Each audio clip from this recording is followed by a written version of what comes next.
إن الحمد لله نحمده ونستعينه ونستغفره ونعوذ بالله من شرور أنفسنا ومن سيئات أعمالنا. من يهده الله فلا مضل له ومن يضلل فلا هادي له، وأشهد أن لا إله إلا الله وحده لا شريك له، وأشهد أن محمدا عبده ورسوله. يا أيها الذين آمنوا اتقوا الله حق تقاته ولا تموتن إلا وأنتم مسلمون. يا أيها الناس اتقوا ربكم الذي خلقكم من نفس واحدة وخلق منها زوجها وبث منهما رجالا كثيرا ونساء، واتقوا الله الذي تساءلون به والأرحام إن الله كان عليكم رقيبا. يا أيها الذين آمنوا اتقوا الله وقولوا قولا سديدا يصلح لكم أعمالكم ويغفر لكم ذنوبكم، ومن يطع الله ورسوله فقد فاز فوزا عظيما. وإن خير الكلام كلام الله، وخير الهدي هدي محمد صلى الله عليه وسلم، وإن شر الأمور محدثاتها وكل محدثة بدعة وكل بدعة ضلالة وكل ضلالة في النار. أما بعد. Donc aujourd'hui on commence le cours numéro 3 dans l'explication des égarements de la secte de Jama'at al-Tabligh. Et on va commencer tout de suite donc dans la lecture du livre de Cheikh Sultan al-Eid. Et on était arrivé la semaine passée à une partie où il cite une parole de l'imam Salih al-Suhaymi, le Cheikh Salih al-Suhaymi. سئل فضيلة الشيخ الدكتور صالح ابن سعد السحيمي المدرس بالمسجد النبوي عن جماعة التبليغ، أجاب رعاه الله أجاب بقوله: والله مر بي موقف مع شابين في عقر معقل التوحيد عندما تكلمنا عن العلم وفضله وأهمية احترام العلماء والتتلمذ عليهم، وضربت أمثلة بمشايخنا ابن باز والألباني وابن عثيمين وغيرهم، فخرج شابان وقال: أنت تريد أن نتتلمذ على هؤلاء ونترك الخروج في سبيل الله؟ هل تريد أن تلزمنا بالجلوس عند هؤلاء الذين قعدوا عن الجهاد في سبيل الله؟ نحن نخرج في سبيل الله مع جماعة التبليغ والعلم يأتينا فيوضات. هكذا يقول شابان من قلب نجد من قلب معقل التوحيد، فمن أين عرفا كلمة فيوضات؟ وهي مصطلح من مصطلحات الصوفية، وهم بادية لا أبوه ولا جده عرف كلمة فيوضات. فيوضات هذه عرفاها من محمد الياس أو إنعام الحسن. انتهى كلامه غفر الله له. Donc le cheikh explique, il dit que l'imam, le cheikh Salih al-Suhaymi, il a mentionné une histoire qui lui est arrivée par rapport à deux jeunes en Arabie Saoudite. Il s'est adressé à eux, il leur a expliqué l'importance de la science et l'importance du respect des ulama et d'étudier avec les ulama. Puis il leur a donné des exemples en leur parlant de nos shuyukh, Cheikh Ibn Baz, Cheikh Al-Albani, Cheikh Ibn Uthaymin et d'autres parmi les ulama. Et le cheikh il dit que ces deux jeunes, ils sont sortis et ils ont dit: est-ce que tu veux que nous on parte étudier avec ceux-là et qu'on abandonne la sortie dans le chemin d'Allah? Est-ce que tu veux nous imposer de s'asseoir avec ceux-là qui se sont assis et qui sont restés derrière et qui n'ont pas fait le djihad fi sabilillah? Nous, on sort dans le chemin d'Allah et avec les jama'at tabligh, et la science tombe sur nous comme des émanations. C'est-à-dire la science nous vient directement par émanation sans même qu'on étudie. Et le cheikh il dit donc c'est ainsi que deux jeunes dans le pays du tawhid, qui n'ont jamais rien connu ni de ces termes-là, de ces expressions, des émanations comme fuyudat, il dit ça c'est des terminologies soufis, c'est des terminologies utilisées par les soufis. Et lui c'est un bédouin, ces deux jeunes c'était des bédouins, ni lui, ni leur père, ni leur grand-père n'ont jamais entendu parler de fuyudat. Mais c'est de Mohamed Elias et de In'am al-Hassan qu'ils ont appris ces terminologies soufis-là. Donc ça, c'était juste un exemple pour montrer à quel point cette da'wa de tablir, même dans le pays du Tawhid en Arabie Saoudite, il a des impacts dans le fait qu'il éloigne les gens de la bonne aqidah et les amène vers des idées qui sont des idées soufis. Après le cheikh il dit وكان شيخهم الأكبر مؤسس الجماعة يزعم أنه أسسها بأمر من رسول الله صلى الله عليه وسلم فها هو يقول أمرت بهذا الأمر أثناء إقامتي بالمدينة المنورة قيل لي سوف نستعملك ونكلفك بعمل وكان يقول إنما تلقيت طريقة التبليغ بطريق الكشف في المنام. Donc il explique que leur cheikh, leur fondateur Mohamed Elias, il prétend qu'il a établi cette jama'a sous l'ordre ou par l'ordre du messager Mohammed sallallahu alayhi wa sallam, et il a dit lui-même j'ai été ordonné pendant que j'étais résident à Médine, al-Madina, et on m'a dit nous allons t'utiliser et on va te charger d'un travail. Et il dit également qu'il a appris ou il a reçu la voie de tablir par la voie du kashf, c'est-à-dire pendant un rêve, dans un rêve pendant mon sommeil. Ça c'est encore une fois une des méthodes que les soufis utilisent pour leur religion, pour apprendre leur religion soi-disant, c'est qu'ils se basent sur des rêves pour pratiquer la religion. Tout ce qu'ils voient dans leurs rêves, ils le prennent comme une révélation, et puis ils croient qu'ils reçoivent des nouvelles adorations, des nouvelles formes d'adoration ou des nouveaux messages à travers leurs rêves. Après il dit وقال الحاج عبد الرحمن أحد أتباعه إن الشيخ محمد إلياس لم يتشجع للقيام بهذا العمل حتى أمره رسول الله صلى الله عليه وسلم فقام به. Il dit ici que le Hajj Abdurrahman, un de ses fidèles, un des gens qui a suivi Mohamed Elias, il a dit, il n'a pas été encouragé de faire ce travail jusqu'à ce qu'il a été commandé de le faire par le messager d'Allah sallallahu alayhi wa sallam. Et donc ça c'est des exemples de comment ces gens-là pensent qu'ils reçoivent des ordres du messager d'Allah sallallahu alayhi wa sallam. Et ça c'est pas spécifique à Mohamed Elias, c'est la parole de la plupart des shuyukh soufiyya qui ont une tariqa. Ils prétendent toujours avoir reçu cette tariqa du prophète Mohammed sallallahu alayhi wa sallam, et que soit qu'ils l'ont reçu dans un rêve, ils ont vu le messager sallallahu alayhi wa sallam dans un rêve qui leur a ordonné de faire quelque chose, ou bien en état d'éveil, même certains vont jusqu'à dire qu'ils ont vu le prophète sallallahu alayhi wa sallam en état d'éveil, qui est venu leur parler, qui leur a révélé ou ordonné de faire quelque chose, et donc ils l'ont fait. Et ils prétendent que c'est sous l'ordre du prophète sallallahu alayhi wa sallam. Donc le cheikh il dit na'udhu billahi min al-kadhibi ala al-nabi sallallahu alayhi wa sallam al-khatim al-mustafa Muhammad sallallahu alayhi wa sallam. كيف يأمر النبي صلى الله عليه وسلم بإنشاء جماعة بدعية تخالف سنته وتهدم دعوة التوحيد. Le cheikh il dit on demande le refuge, on cherche le refuge en Allah subhanahu wa ta'ala contre le mensonge qui est fait contre notre prophète Muhammad sallallahu alayhi wa sallam, le dernier des messagers, al-Mustafa Muhammad sallallahu alayhi wa sallam. Comment le prophète Muhammad sallallahu alayhi wa sallam pourrait ordonner d'établir une jama'a ou de commencer une jama'a qui est basée sur l'innovation et la bid'a, qui est en contradiction avec sa sunna et qui détruit et qui s'oppose même à la da'wa du tawhid. Et le cheikh al-allama Hamoud al-Tuwajri علق على هذه الأكذوبة بقوله في الجملة التلويح بأنه قد أوحي إليه بالتبليغ ولا شك أن هذا من وحي الشيطان إليه.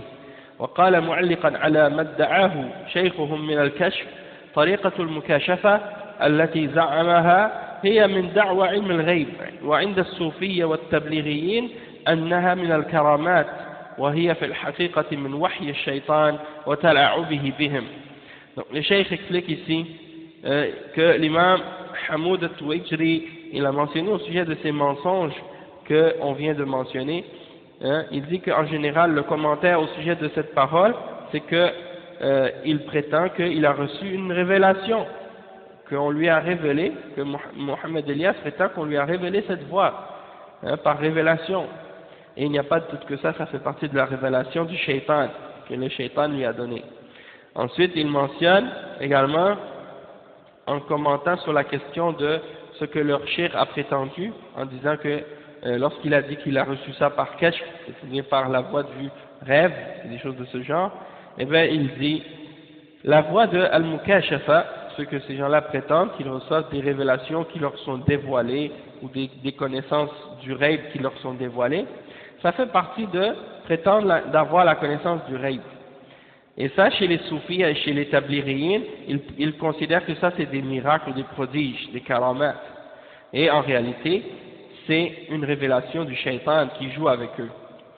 Hein? Comme même Tariq Ramadan qui prétendait dans une de ses conférences que son cheikh, ou qu'un cheikh, il pouvait mettre sa main sur le cœur de quelqu'un et puis savoir les problèmes qu'il avait à la maison, et puis savoir qu'ils vont se réconcilier ou des choses de ce genre. Ça fait partie des idées des soufis, et c'est les révélations du shaitan en fait, parce que c'est des gens qui rentrent en contact avec leur shayatin pour essayer de connaître le rêve ou connaître des aspects du rêve, et puis par la suite contrôler les gens et les manipuler avec ces trucs diaboliques là.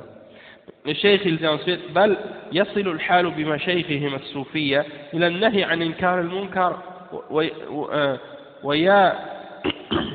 ويا لله العجب ما هو محمد زكريا يقول ها هو ما زكريا يقول لا يجوز للمبلغين من الجماعة النهي عن المنكرات والفواحش في المجالس العامة.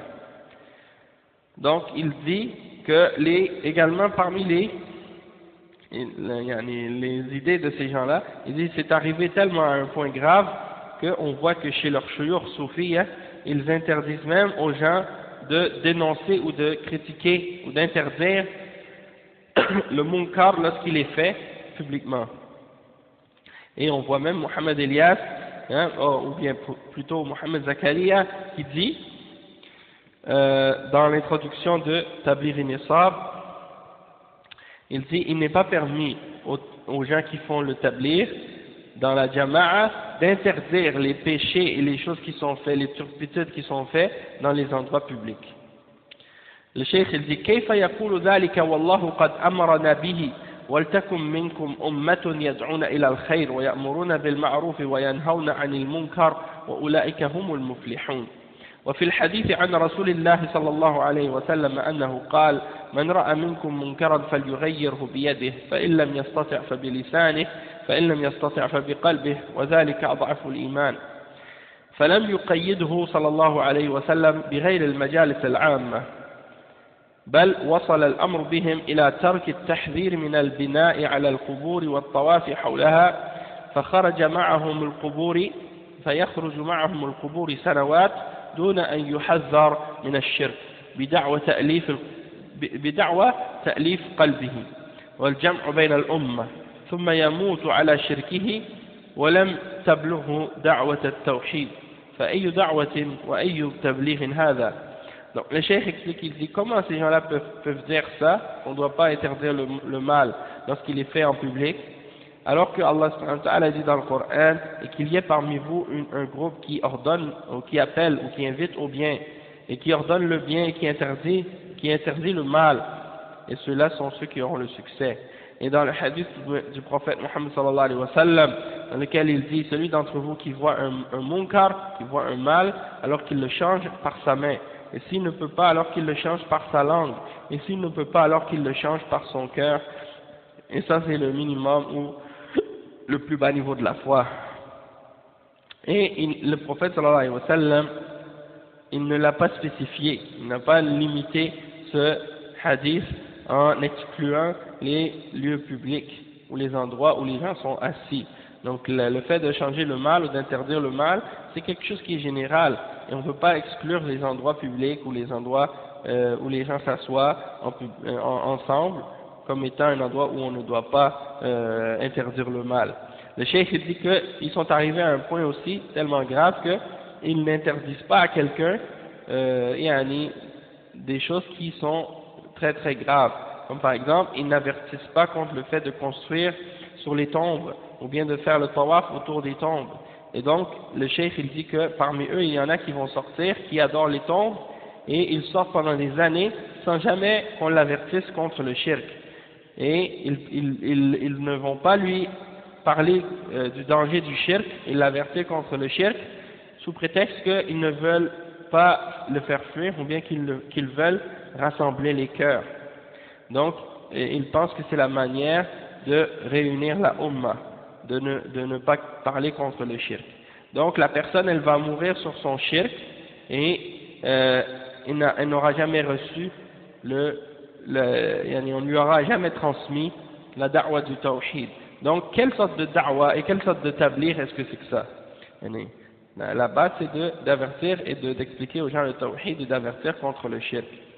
Après le cheikh dit فاسألوا أهل الذكر معاشر المؤمنين يا أنصار التوحيد إن الواجب على المسلم إذا أشكل عليه أمر من دينه أن يسأل العلماء الربانيين لأن الله عز وجل قد أمره بذلك في محكم التنزيل وقد قال تعالى فاسألوا أهل الذكر إن كنتم لا تعلمون فأهل العلم هم حراس الشريعة الذابون عن حياض التوحيد وهم مصابيح الدجى وأعلام الهدى.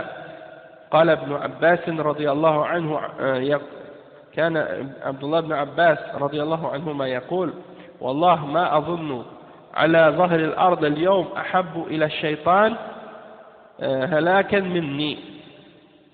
قيل ولما؟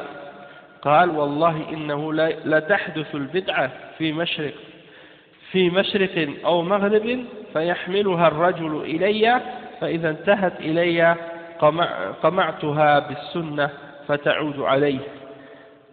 Le cheikh il explique, il dit que vous les croyants, vous les défenseurs du tawhid, l'obligation pour le musulman lorsqu'il y a une difficulté pour lui dans sa religion, c'est qu'il demande aux hommes de science et aux rabbaniyin, ceux qui sont les éducateurs, pour qu'ils clarifient les différentes choses qu'ils trouvent dans lesquelles ils ont de la difficulté ou les choses qui sont problématiques pour eux, pour qu'ils leur demandent ces questions-là pour qu'ils répondent, comme Allah subhanahu wa ta'ala nous a ordonné de le faire dans le Coran. Allah subhanahu wa ta'ala dit demandez à ceux qui savent si vous ne savez pas. Donc les gens de la science, les hommes de science sont les protecteurs et les défenseurs de la charia. C'est eux qui défendent la barrière et les frontières du tawhid. Et donc ce sont les lanternes de la Ummah et ce sont les drapeaux de la guidance. Et donc Abdullah ibn Abbas il disait par Allah, je ne crois pas qu'il y ait quelqu'un sur la terre aujourd'hui qui soit plus que le shaitan aimerait plus qu'il périsse que moi. C'est-à-dire le shaitan, parmi tous les hommes sur la terre, c'est Abdullah ibn Abbas que le shaitan aimerait le plus voir périr. Pourquoi? Et on lui a posé la question pourquoi? Il a dit parce que par Allah, lorsque quelqu'un invente une innovation quelque part à l'est ou à l'ouest dans le monde, en Orient ou en Occident, quelqu'un invente une innovation et on me la rapporte jusqu'à moi, et lorsqu'elle arrive à moi, je l'écrase avec la sunna, et puis elle lui revient, donc elle retourne vers lui. Donc c'est pour dire que Abdullah ibn Abbas, comme ça c'est rapporté par l'imam al-Laka'i dans I'tiqad Ahl al-Sunnah, il explique que en fait pourquoi le shaitan le déteste et pourquoi le shaitan souhaiterait tellement sa mort, c'est justement parce qu'il réfute aux gens de bid'a leur bid'a et il purifie cette religion, et donc ça enrage le shaitan. Et c'est pour ça que le shaitan souhaiterait le plus que ce soit lui qui périsse. Et c'est la même chose pour tous les ulama de l'islam, pour tous les ulama d'Ahl Sunnah qui défendent le tawhid et la sunna.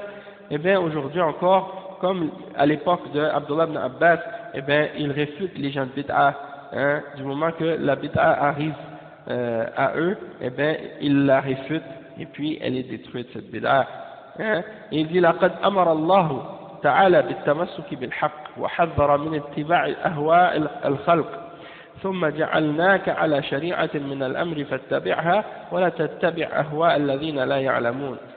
ومن أعلام نبوته صلى الله عليه وسلم إخباره بوقوع الافتراق في هذه الأمة كما وقع في الأمم قبلها.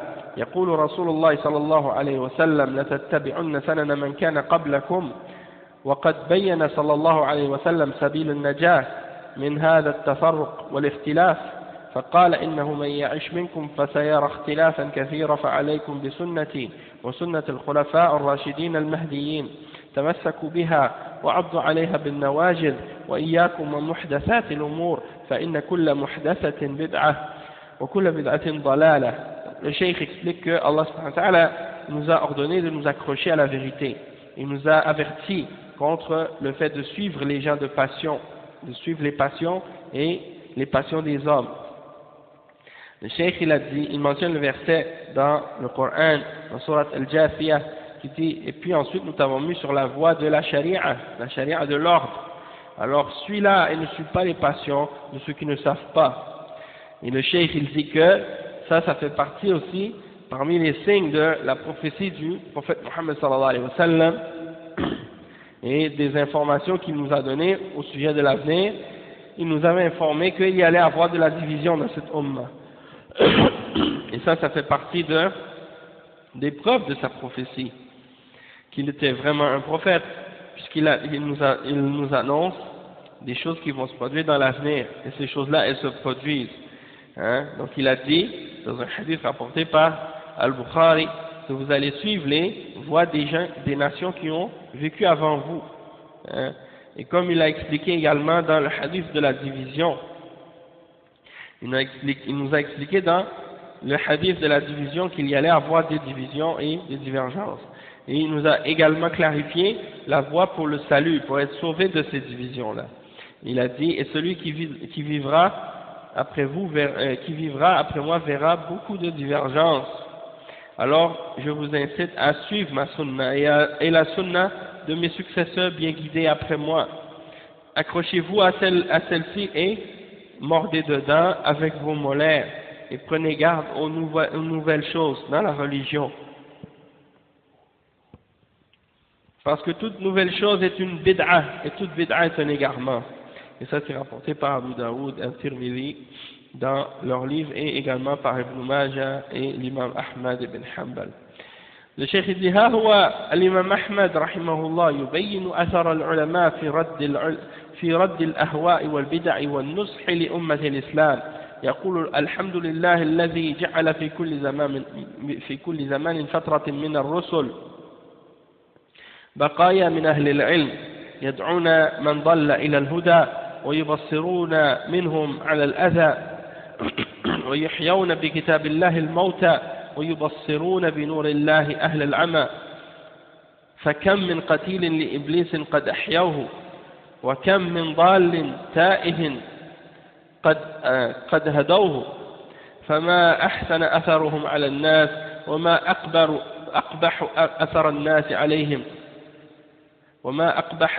أثر الناس عليهم ينفون عن كتاب الله تحريف الغالين وانتحال المبطلين وتأويل الجاهلين. Le cheikh il dit: voilà l'imam Ahmad ibn Hanbal rahimahullah qui clarifie les faits et l'impact des ulama dans le fait qu'ils réfutent les passions et qu'ils réfutent les innovations et qu'ils donnent le bon conseil à la umma de l'islam. L'imam Ahmad a dit: louange à celui qui, entre chaque période, entre chaque messager, a laissé des restes parmi les hommes de science qui appellent ceux qui se sont égarés à la guidance et qui leur font voir clairement les choses qui peuvent leur amener leur amener du tort, qui leur fait voir clairement les choses qui pourraient leur nuire, qui font revivre par le livre d'Allah les morts et qui font voir par la lumière d'Allah ceux qui ont été aveuglés parmi les hommes qui ont été aveuglés. Et combien de gens qui ont été atteints par Iblis, qui ont été revivifiés par leur effort, et combien d'hommes égarés et perdus ont été guidés par leur travail. Comme elle est belle l'effet que comme il est bon, ou comme il est bien cet effet qu'ils ont sur les hommes, et comme il est laide l'effet des hommes sur eux, dans le sens que les gens, ils leur remettent pas toujours le bien. Et ils nient ou bien disons que tout ce qui a été déformé de la religion d'Allah subhanahu wa ta'ala, dans les déformations qu'ils ont essayé de faire au livre d'Allah, ils le nient, ils le rejettent, ils nient ces réformations, ces déformations des sens, et ils rejettent également tout ce qui a été volé par les imposteurs également au nom de la science, ceux qui se présentent comme étant des gens de science et qui déforment la réalité ou qui sont des imposteurs, et également les gens qui interprètent faussement la religion à cause de leur ignorance. Eh bien tout ça, ça a été rejeté par les hommes de science. Ils ont purifié la religion d'Allah de ces formes de déviation-là. Le cheikh dit ولا ريب من معرفة الباطل لا ريب أن معرفة الباطل وأهله سبيل للنجاة منه إن شاء الله عرفت الشر لا للشر لكن لتوقيه من لا يعرف الشر من الخير وقع فيه. يقول حذيفة رضي الله عنه كان الناس يسألون النبي صلى الله عليه وسلم عن الخير وكنت أسأله عن الشر مخافة أن يدركني. Le cheikh il dit il n'y a pas de doute que le fait de connaître le faux et de connaître les gens de la fausseté, ça c'est une voie vers le salut, Inch'Allah. Hein? Et il mentionne les paroles du poète qui dit j'ai connu le mal, non pas pour le mal lui-même, mais pour m'en protéger. Celui qui ne connaît pas le mal du bien, il risque de tomber dedans facilement. Et il mentionne les paroles de l'imam du sahabi Hudayfa ibn al-Yaman radiyallahu anhu. Il dit les hommes avaient l'habitude de poser la question au prophète Muhammad sallallahu alayhi wa sallam au sujet de tout ce qui est bien, de tout ce qui est bon. Et moi j'avais l'habitude de poser des questions au messager d'Allah sallallahu alayhi wa sallam au sujet de tout ce qui était mauvais, par crainte que ce qui était mal ou mauvais m'atteigne et me tombe dessus. Donc ça c'est un hadith authentique rapporté par Al-Bukhari qui mentionne les paroles de Hudayfa, et c'est rapporté aussi par l'imam Muslim aussi. Et il y a des gens aujourd'hui, en passant, qui se concentrent uniquement sur le bien et qui expliquent uniquement aux gens le bien et qui disent ça c'est suffisant, on va juste expliquer aux gens qu'est-ce qui est vrai et qu'est-ce qui est bien, le reste c'est pas grave, ils vont le comprendre tout seuls. Mais c'est pas nécessairement vrai. C'est pas nécessairement vrai que lorsque tu dis à quelqu'un uniquement la vérité, que ça va être suffisant pour lui et qu'il va être capable de comprendre par lui-même le mal. Hein. Et la preuve, c'est que beaucoup de gens sont tombés dans l'égarement, sont tombés dans le mal parce qu'ils connaissaient le bien mais ils ne savaient pas reconnaître le mal quand ils le voyaient. Et donc c'est très important. Et Allah subhanahu wa ta'ala dans le Coran et le prophète sallallahu alayhi wa sallam dans la Sunna, il ne nous a pas seulement enseigné comment reconnaître le bien, il nous a également enseigné comment reconnaître le mal aussi, justement pour qu'on puisse éviter de tomber dans le mal. وقال شيخ الإسلام ابن تيمية ومثل أئمة البدع من أهل المقالات المخالفة للكتاب والسنة أو العبادات المخالفة للكتاب والسنة فإن بيان حالهم وتحذير الأمة منهم واجب باتفاق المسلمين حتى قيل لأحمد بن حنبل الرجل يصوم ويصلي ويعتكف أحب إليك أو أن يتكلم في أهل البدع قال إذا قام وصلى واعتكف فإنما هو لنفسه وإذا تكلم في أهل البدع فإنما هو للمسلمين وهذا أفضل. Donc le cheikh il mentionne les paroles de l'imam Ibn Taymiyyah ici, il dit que donc ça c'est pareil pour les imams de la bid'a, les gens qui sont les chefs de la bid'a, et parmi ceux qui ont des paroles, des positions et des croyances qui sont contraires au Coran et à la Sunna, de même que ceux qui ont des adorations qu'ils font qui sont en contradiction avec le Coran et la Sunna, de clarifier l'état de ces gens-là et d'avertir la Ummah contre eux, ça c'est une obligation pour la Ummah. hein, c'est une obligation pour les musulmans. Ça, c'est selon l'accord de tous les savants. Tous les savants sont unanimes, tous les musulmans sont d'accord là-dessus. Même que on a posé la question à l'imam Ahmad ibn Hanbal au sujet de l'homme qui faisait le jeûne, qui fait la salat, qui fait l'irtikaf. Est-ce que lui, il est préférable, il est plus aimé celui-là, ou bien celui qui parle contre les gens de bid'ah? Eh bien, l'imam Ahmad a répondu, il a dit, celui qui prie, celui qui jeûne, celui qui fait l'irtikaf, hein, qui prie la nuit, ça, il fait ces actes de piété-là pour lui-même seulement. Tandis que celui qui critique et qui parle contre les gens de bid'ah, il fait ça pour les musulmans, pour protéger les musulmans. Eh bien, ça, c'est mieux. Ça, c'est rapporté dans Majmou' al-Fatawa, le volume 28, à la page 231. Ça, c'est pour expliquer que de parler contre les gens de bid'ah, eh bien, ça, c'est mieux. Et souvent, quand on parle contre les gens de bid'ah, qu'est-ce qu'ils disent, les gens de bid'ah? Ils disent, ah, mais vous avez rien d'autre à faire de mieux que de parler contre les gens, pourquoi vous êtes en train de critiquer, hein, toujours en train de critiquer les gens, et vous parlez contre les ulama, et vous mangez la chair des ulama. Parce que pour eux, les gens de bid'ah, c'est des ulama, parce qu'eux-mêmes sont sur la bid'ah. Alors pour eux, les gens de bid'ah sont des ulama, et de les critiquer, c'est de critiquer les ulama. Ils ne comprennent pas, puisqu'ils sont eux-mêmes sur la bid'ah. Mais ceux qui sont sur la sunna, ils comprennent qu'on ne critique pas les gens de bid'ah, on ne critique pas les gens de bid'ah pour, disons, pour le plaisir, hein. On critique les gens de bid'ah pour protéger et avertir les musulmans, pour éviter que les musulmans tombent dans l'égarement de ces bid'ah, hein. Et c'est pour le bien de la Ummah, et ça fait partie d'ordonner le bien et d'interdire le mal. Mais étant donné que ces gens-là sont aveuglés justement par la bid'ah, ils considèrent, eux, que lorsqu'on fait ça, on mange la chair des ulama et qu'on perd notre temps et qu'on devrait parler plutôt de d'autres choses qui sont pour eux plus bénéfiques. Donc ça c'est du fait que, étant donné que leur compréhension de la religion est à l'envers, est inversée, pour eux la sunna c'est la bid'ah, puis la bid'ah c'est la sunna. Le bien c'est le mal, et le mal c'est le bien. Pourquoi? Parce qu'ils ont des compréhensions de la religion qui sont à l'envers. Et ça c'est le résultat de toute personne qui est ignorant du tawhid et de la sunna et des fondements de la religion musulmane. Donc Allah subhanahu wa ta'ala guide ces gens pour qu'ils puissent comprendre la réalité de cette religion.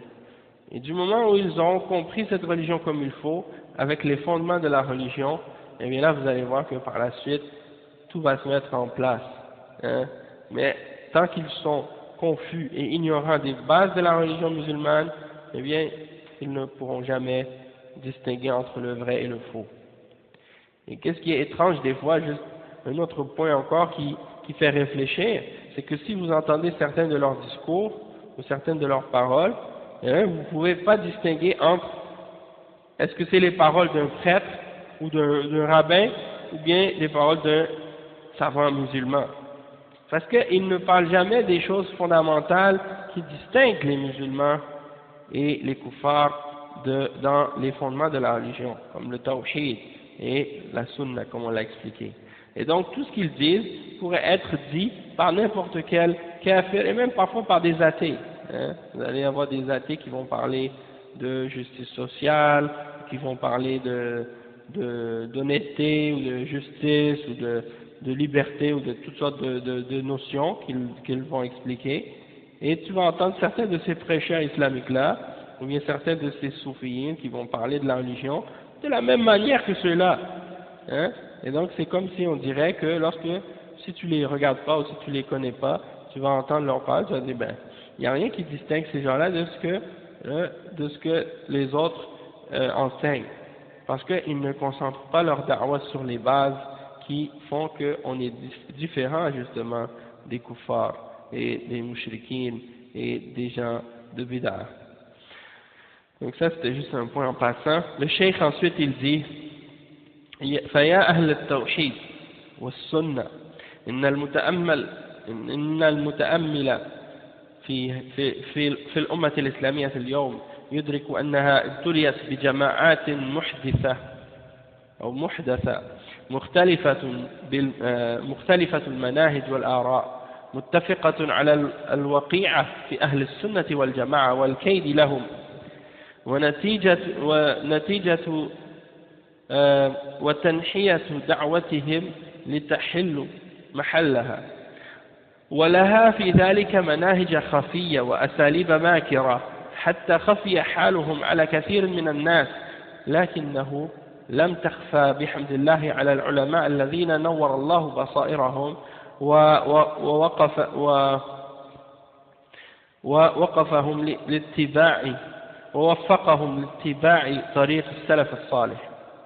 هلما معاشر الموحدين تعالوا إلى كلمة الحق التي نطق بها علماؤنا الأخيار في هذه الجماعة الجديدة البدعية،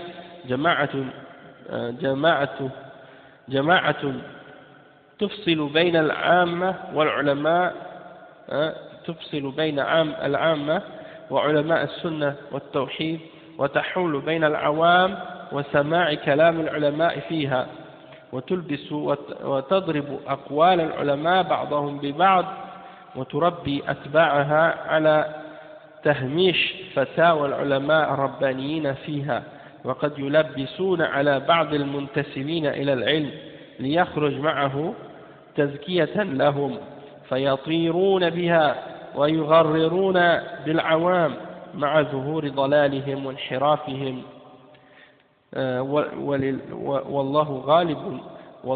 والله غالب على أمره.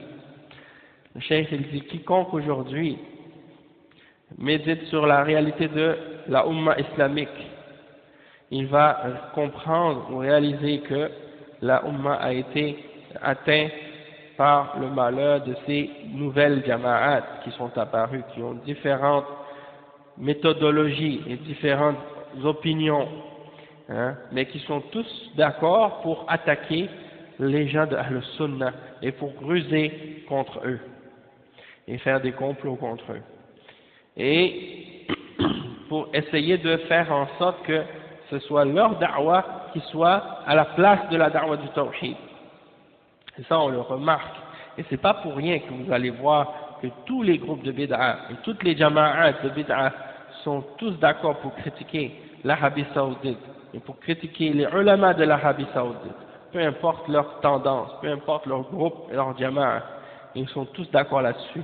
Et ils sont tous d'accord sur cet ennemi-là. Ils vont rien dire sur les chiites, ils vont rien dire sur les soufis, ils vont rien dire sur les autres groupes d'égarement. Mais la seule chose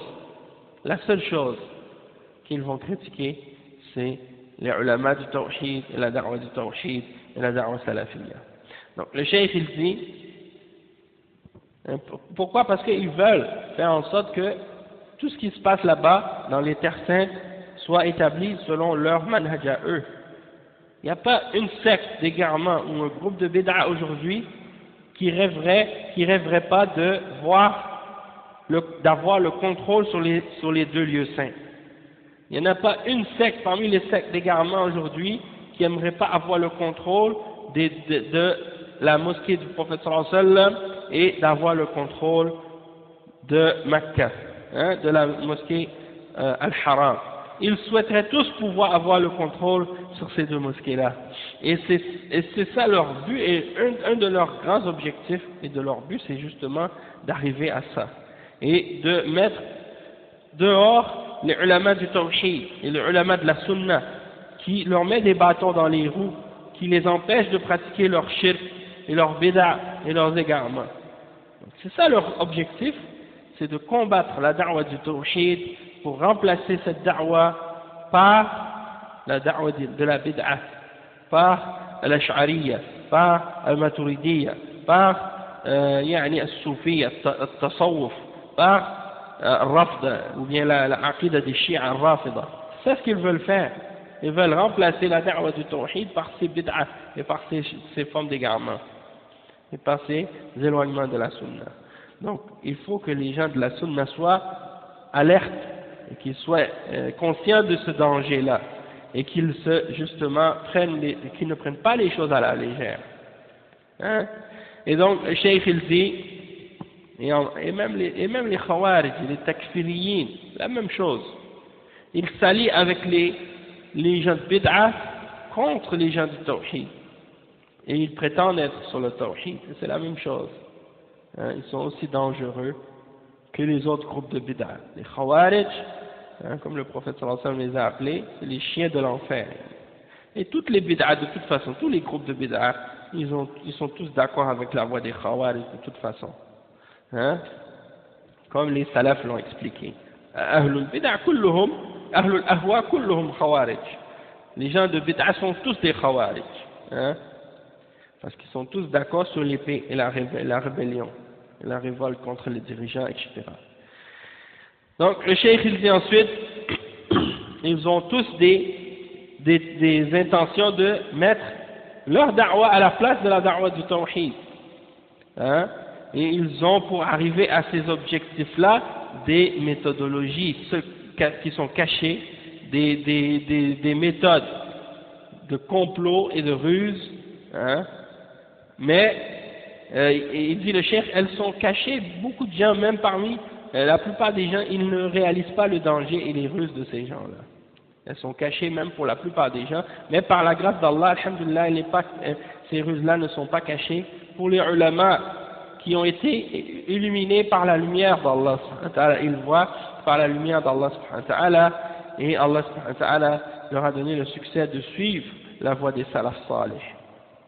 Donc il dit venez, maintenant on va lire les paroles des ulama ensemble, parmi les ulama de cette umma qui ont expliqué les dangers de cette nouvelle jama'a de bid'ah et qui ont expliqué en détail hein, les égarements hein, de ces gens-là qui séparent entre les gens ordinaires et les ulama, c'est-à-dire ils essaient de couper les gens des hommes de science pour que les gens ne se réfèrent plus aux gens aux ulama, que les gens ne se réfèrent plus aux ulama de la sunna et du tawhid, pour mettre une barrière entre les gens ordinaires parmi les ulama, pour mettre une barrière entre les gens ordinaires qui ne sont pas parmi les ulama, pour qu'ils n'entendent pas la parole des savants de l'islam et pour qu'ils puissent par la suite faire en sorte que les gens ne savent pas ce que les savants ont dit à leur sujet, pour qu'ils ne s'éloignent pas d'eux par la suite. Et pour pouvoir continuer à éduquer leurs fidèles dans leur voie et dans leur égarement. Et ils prennent les paroles des ulama dans la marge, comme si c'était quelque chose de secondaire, ou que de retourner aux ulama c'était pas important. Et pour continuer à les garder dans l'ignorance et les garder dans leur voie. Et parfois, qu'est-ce qui arrive, c'est qu'ils réussissent, ces gens de bid'a parmi les tablighs et autres, ils réussissent à séduire certains parmi les hommes de science par leur apparence, par leur façon de parler et tout. Ils viennent et ils leur parlent d'une manière pour essayer de faire en sorte qu'ils encouragent les gens à sortir avec eux. Et donc, une fois qu'ils réussissent à sortir une parole d'un de ces ulama qui encourage d'une certaine façon les gens à sortir avec eux, ils vont prendre cette fatwa, ils vont prendre cette parole et puis ils vont faire qu'elle fasse le tour du monde pour montrer aux gens qu'ils ont un accord, un support, une tazkiya de la part des hommes de science qui encouragent les gens à sortir avec eux. Hein? Et pour tromper les gens avec ça. Malgré que leurs égarements et leurs déviations sont clairs. Mais alhamdulillah, les ulama, ils ont clarifié bien clairement ces choses-là. Maintenant, il y a plusieurs livres qui ont été écrits pour réfuter les gens de tabligh. Parmi ceux-là, il y a le livre du cheikh Hamoud al-Tuwajri, Al-Qawl al-Baligh, fi al-Tahdhir min Jama'at al-Tabligh, et c'est un des meilleurs. Ensuite, il y a le livre du le cheikh du Maroc, grand savant du Maroc, Mohamed Taqiyuddin al-Hilali, qui s'appelle As-Siraj al-Munir fi Tanbih Jama'at al-Tabligh ala akhta'ihim. Ça aussi c'est un très bon livre de ce grand savant du Maroc, Cheikh Mohamed Taqiyuddin al-Hilali, un cheikh salafi du Maroc. Ensuite, il y a le livre Jama'at al-Tabligh fi Shibh al-Qara al-Hindiya du cheikh Sayyid Talib al-Rahman, et le livre également qui s'appelle Kashf al-Sitar عما تحمله بعض الدعوات من أخطار du Cheikh Mohammed ibn Nasir al-Uraini, et il y en a d'autres livres qui ne sont pas écrits spécialement sur les tablirs, mais qui parlent de tablir. À l'intérieur de ces livres-là, il y a des chapitres ou des parties qui parlent de tablir, comme le livre écrit par le Cheikh Ahmed al-Najmi, Al-Mawrid al-Uzb al-Zulal, فيما انتقد على المناهج الدعوية من العقائد والأعمال, écrit par le Cheikh Ahmed al-Najmi. Et je crois que notre frère Hassan Abu Asma, il a fait des cours sur ce livre-là, donc c'est des cours très bénéfiques, et je vous incite, je vous encourage à retourner à ces cours-là. Et il y a également le livre Al-Ajwiba al-Mufida عن أسئلة المناهج الجديدة, écrit par, c'est des fatwas, des questions posées au Cheikh Al-Fawzan sur les questions de manhaj.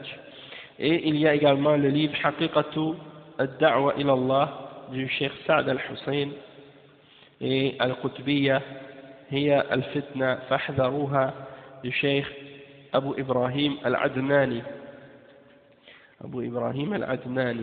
Donc ça, c'est les différents livres qui ont été écrits à ce sujet-là. Et on va aller maintenant des fatwas des ulama à ce sujet. On va commencer par le premier des grands ulama, c'est Cheikh Ibn Baz, rahimahullah. أما أول علمائكم يا أهل السنة الذين حذروا من هذه الجماعة فهو مفتي الديار السعودية العلامة الشيخ عبد العزيز بن عبد الله ابن باز غفر الله له وأسكنه فصيح جنته. أولا سأله سائل فقال خرجت مع جماعة للهند والباكستان وكنا نجتمع ونصلي بمساجد فيها قبور، وسمعت بأن الصلاة بالمسجد الذي يوجد فيه قبر باطلة، فما رأيكم في صلاتي وهل أعيدها وما حكم الخروج معهم إلى هذه الأماكن. Premièrement donc, on a posé la question au cheikh. Je suis sorti avec un groupe pour aller en Inde et au Pakistan. Et on se réunissait et on priait dans les mosquées dans lesquelles il y avait des tombes. Et j'ai entendu dire que la prière dans une mosquée dans laquelle il y a une tombe est une prière qui est invalide, qui est pas valable. Elle est nulle, cette prière. Donc, quelle est votre opinion au sujet de ma prière? Est-ce que je dois la refaire? Et quel est le verdict au sujet de sortir avec ces gens-là dans ces endroits-là? Le cheikh a répondu فأجاب سماحته غفر الله له بقوله بسم الله والحمد لله أما بعد فإن جماعة التبليغ ليس عندهم بصيرة في مسائل العقيدة فلا يجوز الخروج معهم إلا لمن لديه علم وبصيرة بالعقيدة الصحيحة التي عليها أهل السنة والجماعة حتى يرشدهم وينصحهم. Il dit Bismillah, Alhamdulillah. Ensuite, le groupe de Jama'at Tabligh, ils n'ont pas de compréhension dans les questions de Aqidah, ils n'ont pas de connaissance ou de compréhension dans les questions d'Aqidah. Il n'est pas permis de sortir avec eux, excepté pour celui qui a une connaissance et une compréhension de la bonne Aqidah sur laquelle se tient Ahlus Sunnati wal Jama'a, pour qu'ils puissent les orienter et leur donner le conseil. ثم قال غفر الله له أما الصلاة في المساجد التي فيها قبور فلا تصح والواجب عليك إعادة ما صليت فيها. Il dit, et en ce qui concerne la salat que tu as pris dans les mosquées dans lesquelles il y avait des tombes, alors elles ne sont pas valables. Et l'obligation pour toi, c'est de les refaire, de refaire ce que tu as pris dans ces mosquées-là. Et ça, ça a été mentionné dans le livre de Cheikh Mohammed al-Uraini, dans Kashf al-Sitar. Il dit ensuite, وَعْلَمْ مِنْ هَذَا الْجَوَابَ الْمُبَارَكِ وعلم من هذا الجواب المبارك أمور منها. أولا أن هذه الجماعة التبليغية ليس عند أهلها بصيرة بمسائل العقيدة كما يقول سماحته. إذا كان كذلك فلا خير في جماعة لا بصيرة لأهلها بالعقيدة الصحيحة لأنها تفسد ولا تصلح. نعم عندهم معرفة بعقائد الصوفية الخرافيين. Le cheikh il dit, on peut comprendre à partir de cette réponse plusieurs choses. Premièrement, que cette jama'a n'a pas de compréhension dans les questions de aqidah, comme le dit le cheikh bin Baz. Et et donc on peut dire qu'il n'y a aucun bien de toute façon dans une jama'a, dans un groupe qui n'a aucune compréhension des questions de la bonne aqida. Hein? Parce que cette jama'a, elle va faire plus de mal, elle va faire plus de désordre que de bien et que de réforme. Il dit oui, ils ont de la connaissance des aqidas, mais l'aqida des soufiyas et des khurafiyin, hein, des superstitions, des choses de fausseté, des gens qui racontent des choses sans preuve. ثانيا deuxièmement أنه لا يجوز الخروج معهم كما يقول سماحته لخلل عقائدهم. Deuxièmement, il n'est pas permis de sortir avec eux, hein, contrairement à il n'est pas permis de sortir avec eux, comme le dit le cheikh Ibn Baz, à cause des problèmes qu'ils ont dans leur aqidah. Troisièmement, ثالثا إذا أمكن أن يخرج معهم طالب العلم ليبصرهم بالعقيدة الصحيحة فليفعل، ولكن الواقع أنهم لا يأذنون بذلك، فعندهم أن التحذير من البدع والشرك يفرق الأمة ولا يجمع. Troisièmement, il dit que, comme on peut comprendre dans cette fatwa, que s'il est possible à un talib ilm de sortir avec eux et de leur faire comprendre la bonne aqidah, alors il peut le faire. Mais le cheikh il dit, dans la réalité, ils ne permettent pas à quelqu'un,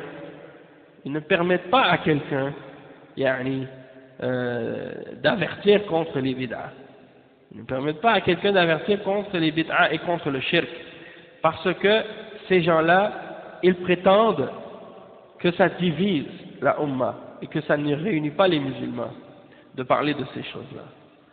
Ensuite, le cheikh il dit رابعا إن هذه الجماعة تعتكف وتصلي في المساجد المبنية على القبور وتجعلها مركزا لدعوتها كما قال هذا السائل، وهذا يدلك على شيء من فساد معتقدهم، فيخرجون بك من بلاد التوحيد لتصلي صلاة غير صحيحة في شرع الله وتلزمك إعادتها كما يقول العلامة ابن باز فأفسدوا عليك صلاتك وعقيدتك من قبل.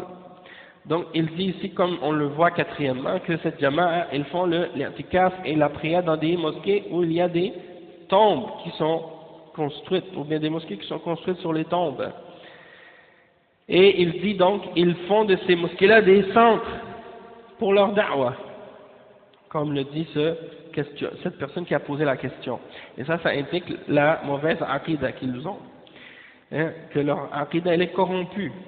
Et donc, tu sors de Bilad al-Tawhid, du pays du Tawhid, pour aller prier une prière qui n'est pas valable dans la charia d'Allah et que tu dois refaire par la suite, comme l'a dit Cheikh Ibn Baz, et donc ils t'ont corrompu ta prière et ta croyance auparavant.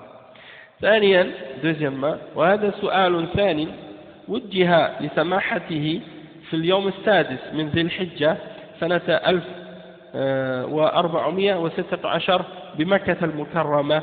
يقول السائل: تسمع يا شيخ عن جماعة التبليغ وما تقوم به من دعوة، فهل تنصحني بالانخراط في هذه الجماعة؟ أرجو توجيهي ونصحي. فأجاب سماحته بقوله: كل من دعا إلى الله عز وجل فهو مبلغ، بلغوا عني ولو آية، ولكن جماعة التبليغ المعروفة الهندية عندهم خرافات وعندهم بعض البدع والشركيات، فلا يجوز الخروج معهم إلا إنسان عنده علم يخرج معهم ينكر عليهم ويعلمهم. أما إذا خرج يتابعهم لا، لأن عندهم خرافات وعندهم غلط وعندهم نقص في العلم. Le cheikh il dit, deuxième question qui a été posée au cheikh le 6e jour de Dhul Hijjah de l'année 1416 à Mecca al-Mukarrama. Quelqu'un a posé la question: cheikh, vous entendez parler de Jama'at al-Tabligh et qu'est-ce qu'ils font comme da'wah? Est-ce que vous me donnez la nasiha ou le conseil de rentrer dans cette jama'a quelle est votre orientation et quel est votre conseil? Donc le cheikh il a répondu, il a dit toute personne qui invite à Allah Ta'ala est un muballigh, c'est-à-dire quelqu'un qui transmet. Et le prophète sallallahu alayhi wa sallam a dit, il dit ballighu anni walaw aya, transmettez de moi même une seule aya. Mais la Jama'a de Tabligh, qui est connue en Inde, ils ont beaucoup de superstitions, beaucoup de choses qui sont contraires à l'islam, et beaucoup d'innovations et des formes de shirk. Et donc il n'est pas permis de sortir avec eux, excepté pour une personne qui possède de la science, qui va sortir avec eux dans le but de dénoncer les choses qu'ils font, qui sont contraires à l'islam, et qui va leur enseigner l'islam. Mais de sortir avec eux pour les suivre, ça non, parce qu'ils ont des superstitions et des faussetés qu'ils enseignent, et ils ont des erreurs et ils ont un grand manque dans la science. وفي جواب سماحته رحمه الله فوائد. أولا ظهر لك أن الشيخ تبين له ضلالهم وانحرافهم، فذكر رحمه الله أن عندهم خرافات وبدع وشركيات ونقصا في العلم، ولهذا حذر من الخروج معهم إلا لعالم ينكر عليهم، وتقدم أنهم أهل عناد لا يرضون ولا يأذنون بالخروج لمن يخالف منهجهم وأصولهم ويحذر من بدعهم. Donc le cheikh il répond, le cheikh Ben Baz ici il répond, il dit, il est apparent, il a été clarifié pour lui, pour le cheikh, qu'ils ont des égarements, des déviations, et le cheikh donc il mentionne qu'ils ont des khurafat, des choses qui sont fausses, qui sont des superstitions, des mensonges, des innovations, des formes de shirk et un manque de science. Et donc il a averti contre le fait de sortir contre eux, excepté pour un savant, et on a déjà expliqué que ce sont des gens qui s'opposent à la vérité et qui n'agréent pas la vérité, qui ne sont pas satisfaits qu'on leur clarifie la vérité, et ils ne permettent pas qu'on sorte avec eux si on contredit leur manhaj et leur fondement et qu'on avertit contre leur innovation. Et ça c'est un point important par rapport à la da'wa aussi, même pour les gens qui appellent au tawhid et à la sunna, pour les autres groupes, pas seulement pour Jama'at al-Tabligh, mais pour d'autres groupes par exemple qui ont des innovations et des bid'a. Il y en a parmi les prêcheurs parfois qui disent nous on va aller avec eux, on va participer à leurs séminaires, à leurs conventions, à leurs séminaires pour soi-disant avertir ces gens-là contre les bid'a et contre le mal des ikhwan ou contre le mal des autres groupes. Et la réalité c'est le contraire, c'est que lorsqu'ils arrivent dans ces groupes-là et lorsqu'ils arrivent dans ces séminaires-là, ils n'arrivent pas à dénoncer ou à critiquer les innovations. Et ils n'arrivent pas à avoir non plus un impact pour contrer le mal qui existe dans ces jama'at. Parce qu'il y a des gens comme ça qui ont dit ça. Moi, on en connaît en Occident, il y en a beaucoup, malheureusement, et il y en a surtout dans le côté anglophone, des prêcheurs qui se disent salafis, et puis qui rentrent par la suite avec les hizbiyin et les ikhwan et les gens de bid'a, et qui disent nous on veut juste les ramener à la sunna et leur faire da'wa par l'intérieur. Et en fait qu'est-ce qui arrive souvent, c'est que ils commencent eux à devenir comme les ikhwan et développer les mêmes méthodes que eux, et ils se taisent par sagesse, soi-disant par sagesse, pour dire qu'ils veulent les ramener doucement, mais à la fin tellement qu'ils ne veulent pas dénoncer le mal puis qu'ils pensent que ça c'est de la sagesse, qu'à la fin ils cessent même de dénoncer les innovations, les bid'a et le shirk à force d'être avec eux. Et donc ça c'est le danger de ces gens-là qui se croyaient intelligents et qui se croyaient sages et qui sont devenus par la suite des gens de bid'a eux-mêmes et qui appellent à la bid'a justement par le fait qu'ils s'associent avec ces gens-là et qu'ils coopèrent et collaborent avec eux sans pouvoir réellement rien changer de l'intérieur de ce que ces gens-là font comme innovation. D'accord? Donc ça c'est un rappel à ce sujet-là, parce qu'ils ne te laisseront jamais les critiquer, jamais.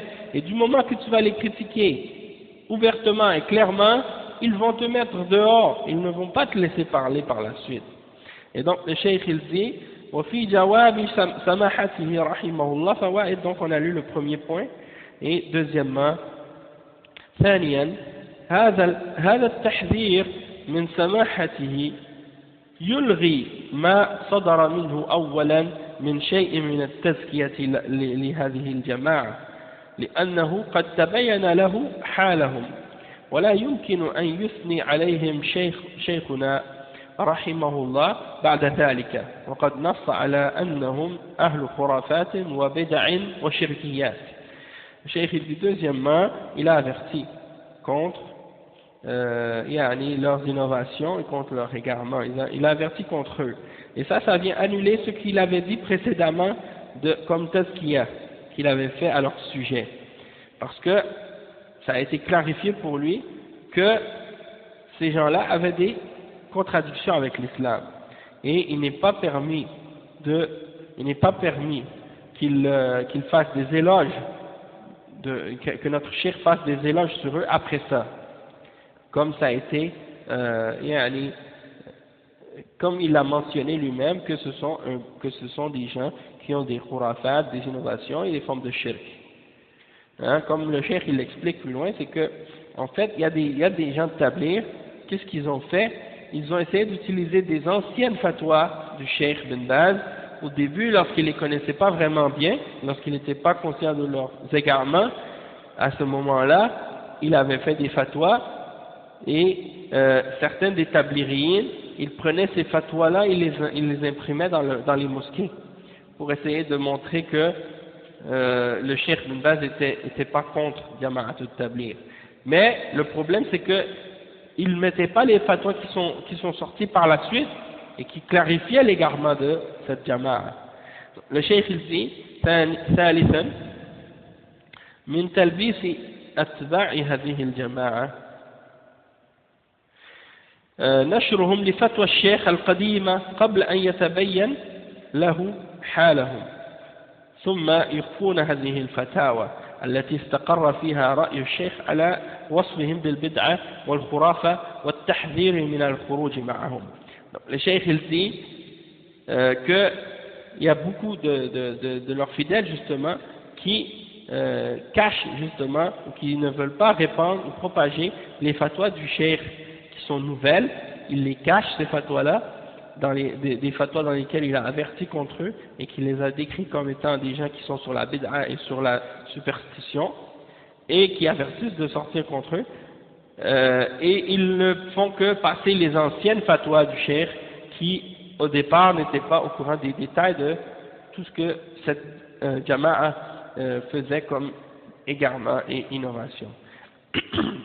Troisièmement, ومن آخر ما قاله الإمام ابن باز في هذه الجماعة ما ورد في شرحه للمنتقى قبل وفاته بسنتين، وذلك في مدينة الطائف، حيث يقول السائل: سماحة الشيخ، حديث النبي صلى الله عليه وسلم في افتراق الأمم قوله: ستفترق أمتي على 73 فرقة كلها في النار إلا واحدة، فهل جماعة التبليغ على ما عندهم من شركيات وبدع وجماعة الإخوان على ما عندهم من تحزب وشق العصا على ولاة الأمر وعدم السمع والطاعة، هل هاتان الفرقتان تدخلان في الفرق الهالكة؟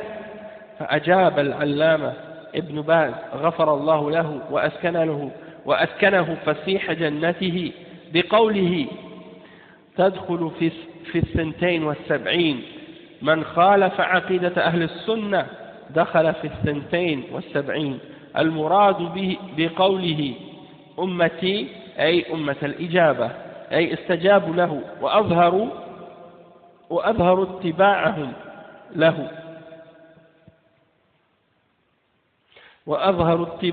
له 73 فرقة الناجية السالمة التي اتبعته واستقامت على دينه، و72 فرقة فيهم الكافر وفيهم العاصي وفيهم المبتدع أقسام.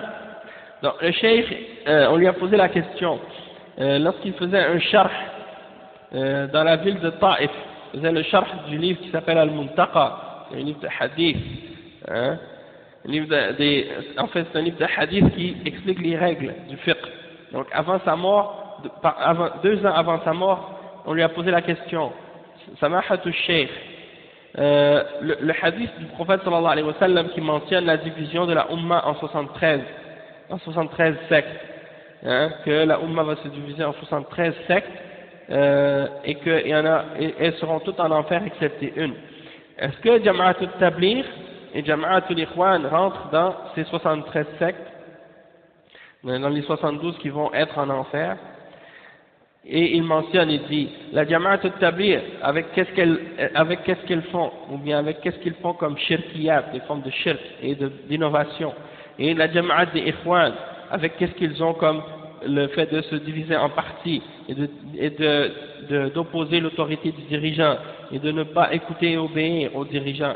Est-ce que ces deux groupes-là et ces deux sectes, est-ce qu'elles rentrent dans les sectes qui vont périr et qui vont être dans l'enfer? Et le cheikh Abdul Aziz ibn Baz, il dit, qu'Allah le pardonne et lui fasse demeurer dans son paradis, il dit, elles rentrent dans les 72 sectes qui rentrent en enfer. Elles rentrent dans les 72 sectes qui ont contredit la aqidah de Ahl Sunnah. Hein? Donc, celui qui contredit la aqidah de Ahl Sunnah, il rentre dans les 72 sectes. Et qu'est-ce qui est voulu dire par le terme ummati, de ma umma, quand le prophète sallallahu alayhi wa sallam dit, hein, dans ma umma, quand il va y avoir 73 sectes qui vont se dévier, dans ma umma, une qui va être au paradis et les 72 qui vont être déviés, qui vont être en enfer. Quand il dit ma umma, ça veut dire la umma qui a répondu à l'appel, c'est-à-dire qui ont montré en apparence qu'ils ont suivi l'appel du prophète sallallahu alayhi wa sallam, qui sont 73 sectes. Parmi elles, il y en a une qui va être sauvée, c'est celle qui a réellement suivi, qui est restée droite sur la religion, et il y en a 72 qui sont 72 sectes. Parmi ces sectes, il y a parmi ces sectes le kafir, mécréant, il y a parmi ces sectes également le désobéissant, c'est celui qui fait des péchés, et il y a également le mubtadi', l'innovateur. Et donc c'est des catégories. Parmi les 73 sectes, il y a des catégories. Il y en a qui sont kuffars, il y en a qui sont pécheurs, et il y en a qui sont innovateurs. فقال السائل, donc le questionneur a dit, يعني هاتين الفرقتين من ضمن 72 فأجاب رحمه الله نعم من ضمن 72. La personne qui posait la question a dit, donc ces deux sectes, elles font partie des 72 sectes? Elle a dit, le cheikh, oui, elles sont comprises dans les 72 égarés. Troisièmement, رابعا لما قيل للشيخ ابن باز إن أفراد هذه الجماعة ما زالوا يوزعون ورقة قديمة لكم فيها شيء من التزكية لهم وجعلوا لها تاريخا جديدا متأخرا فأجاب رحمه الله بقوله هناك مقال لنا بمجلة الدعوة جيد فصلنا فيه ومختصر منشور من قريب خذوا الذي في المجلة. Donc ils ont posé la question au cheikh, il y a les gens de Jama'at Tabligh, ils continuent encore à propager votre ancienne feuille, une feuille ancienne dans laquelle il y avait une certaine tazkiya, une certaine approbation de votre part pour eux, mais ils ont mis une nouvelle date à cette fatwa. Alors le cheikh il a répondu rahimahullah en disant, il y a une parole qui est sortie de nous, une parole qu'on a diffusée dans le magazine qui s'appelle Ad-Da'wa, et dans ce magazine là on a clarifié en détail, et il y a également quelque chose qui va être résumé aussi, qui va être distribué prochainement. Alors prenez celui qui est dans le magazine Ad-Da'wa, prenez celui qui est dans le magazine, Et ça c'est donc les paroles du cheikh à ce sujet-là. وهذا كلام الشيخ ابن باز يأمرنا بأخذ كلامه الذي في مجلة الدعوة دون تلك الورقة التي يوزعها التبليغيون تلبيسا وتغريرا مع علمهم بتغير رأي الشيخ فيهم وأنه مات وهو يذمهم ويحذر من الخروج معهم إلا لمن يصحح عقائدهم لمن يصحح عقائدهم وإن كانوا يقبلون وهيهات هيهات فهم معاندون فوصيته رحمه الله نشر كلامه المذكور في مجلة الدعوة. Cheikh il dit que ça c'est la parole du cheikh qui nous ordonne de prendre sa parole qui est dans le magazine Ad-Da'wa et non pas la feuille que les tabliriyoun propagent pour tromper les gens et pour essayer de faire croire aux gens qu'il était d'accord avec eux.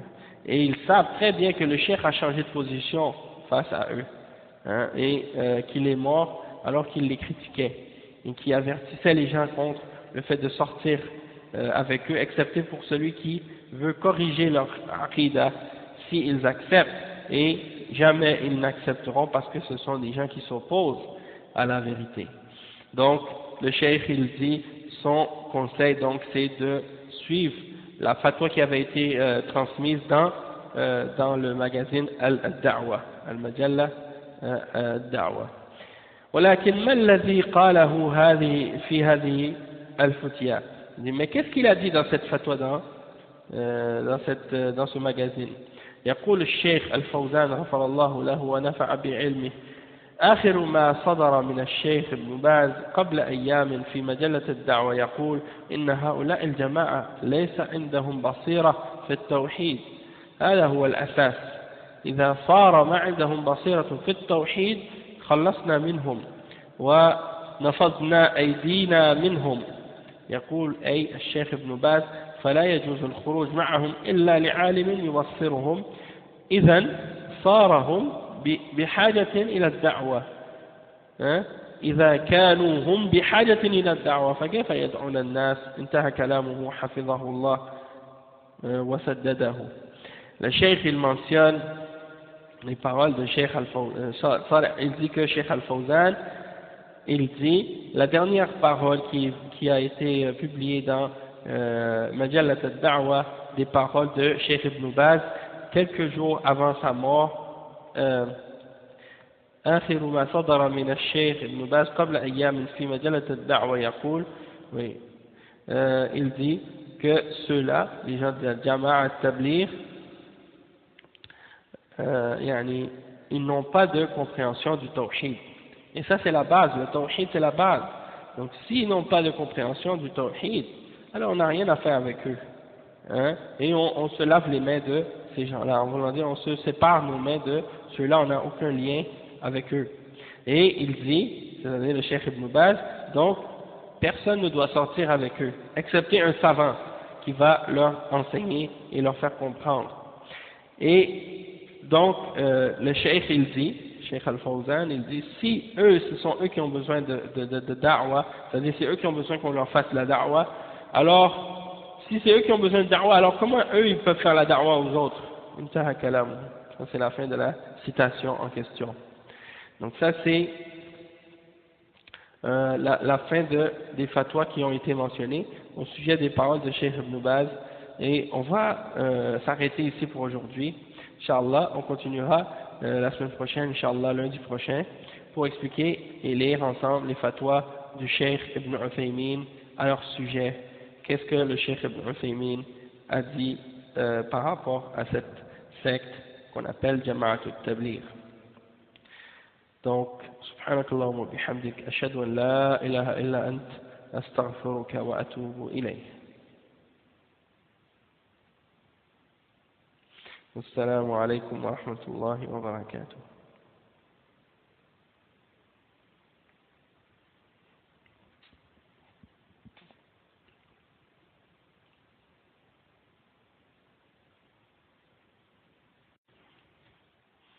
إن الحمد